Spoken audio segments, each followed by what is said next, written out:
budget session में थिला आपण मानकर मने थिबो आपण माने एक्सटेंसिवली ताको कवर अप करथिले जे हमर डिमांड थिला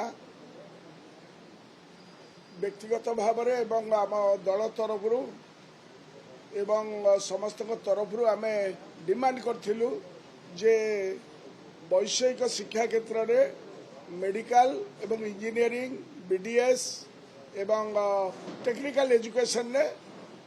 रिजर्वेशन टा दिया जाऊ जोटा 0% अच्छी ओडिशा रे किंतु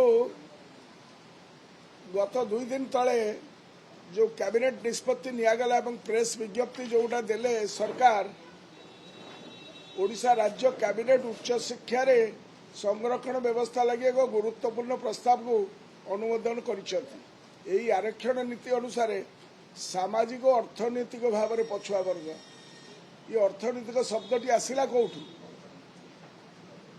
मोर प्रश्न जे कैबिनेट रे जो माने अछती एवं ये सरकार रे जो माने अछती they have lost all sense of proportion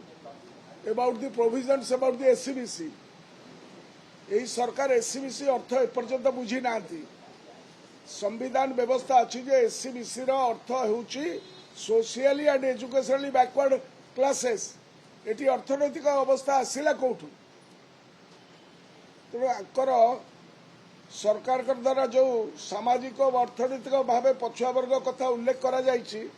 राज्य सरकार मुंडे या किपरि पूरा जाई पारिबो आपण माने चाहिए हम ये कथा जनईदवा दरकार जे संविधान प्रावधान नहीं 15 एंड 16 आर्टिकल ता दिहरे कौन सी जगह जो प्रावधान करा जायछि socially and educationally backward classes मान करा जायछि कौन सी अर्थनैतिक प्रावधान नहीं किंतु एमाने एक कथाटी उल्लेख करिसेंति जा भ्रमात्मक एवं भंडेवा सदृश एक पहलिका तेणु राज्य सरकार जो साधारण शिक्षा क्षेत्र में संरक्षण व्यवस्था करिसेंति यार कौन सी आवश्यकता वर्तमान आम उपलब्ध करूना कारण संरक्षण आवश्यकता थिला आम डिमांड करूँ वैषयिक धंदामूलक एवं वृत्तिगत शिक्षा क्षेत्र में अर्थात engineering medical science pharmacy ITI BDS diploma MBA क्षेत्र में संरक्षण पाई आम डिमांड कलु गोटाए जिनस ये लोक मानू एवं ओडिशार लोक भुआ बोलवाई ए कार्यक्रम कर कारण आपड़ जानिथिबा दरकार वर्तमान सामग्रिक भाव में टेक्निकल एजुकेशन टा बेसरकारी संस्था द्वारा परिचालित होउछि एठारे जो मानक पाखरे संबल अच्छी से माने यही पाठटी पढ़ी पारिबे जी जेते प्रतिभा संपन्न पिला हेले मध्य से पछुआ वर्गर हो एससी एसटी हो कि माइनॉरिटी हो सीए से प्रावधान पाई पारिबो नहीं करना फी स्ट्रक्चर एवं अन्यान्य रे जेती पैसा खर्च हबो ताकू से गुजराण मेटाई पारिबने सेतिकी ताकर परिवार ताकू से बाटे पाठ पढ़ी पारिबने this is the stark reality of today society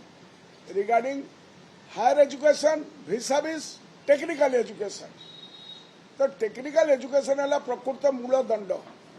तेणु साधारण शिक्षार संरक्षण आवश्यक नथिला बेले केतक हाथ गणती शिक्षानुष्ठान यथा BJP college Ravenshaw college RD women's university इत्यादि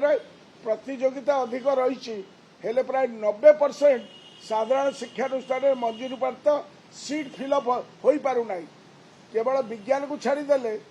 आर्ट्स कॉमर्स डिसिप्लिन ने छात्र संख्या शिक्षकों संख्या ठारू कम थिबार खबर मिलू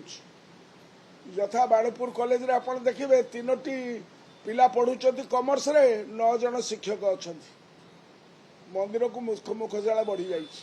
सेठी रिजर्वेशन रो कोन एप्लिकेबिलिटी आसीबो तेणु आमे चाहूचु आम डिमांड थेला विधानसभा छत्र बेले जे आपण टेक्निकल एजुकेशन ने दियतु किंतु ये भंडई देले हमको तेणु सरकार का ये निष्पत्ति पछुआ श्रेणी वर्गर कौन प्रकार हित साधन करिवो नाही जो रिजर्वेशन कथा मध्ये आपण देखिबे वर्षे पर मन पड़िला पुणी ताहा केते 11.25 राज्यर प्राय 54% एससीबीसी लोके थिला बेले सरकार मात्र 11.25% ताकू करिसेंती समुद्र को संख्या बर्तमान जदि सबू आरक्षण को मिसेबे जहाँ से आकलन हो 56% हो गला जदि 56% है आउ 16% दबार 27% दबार असुविधा कौन अच्छी कौन पाई देले नहीं कौ जगार मान्यवर कोर्ट 50% सीमारेखा टाणी तुम 50% माने अपॉइंटमेंट्स रे चाकरी क्षेत्र में शिक्षार कौन व्यवस्था नहीं तेणु असुविधा केउठी रहिला मु जानी पारु नहीं से कौन पाई एटा कले नहीं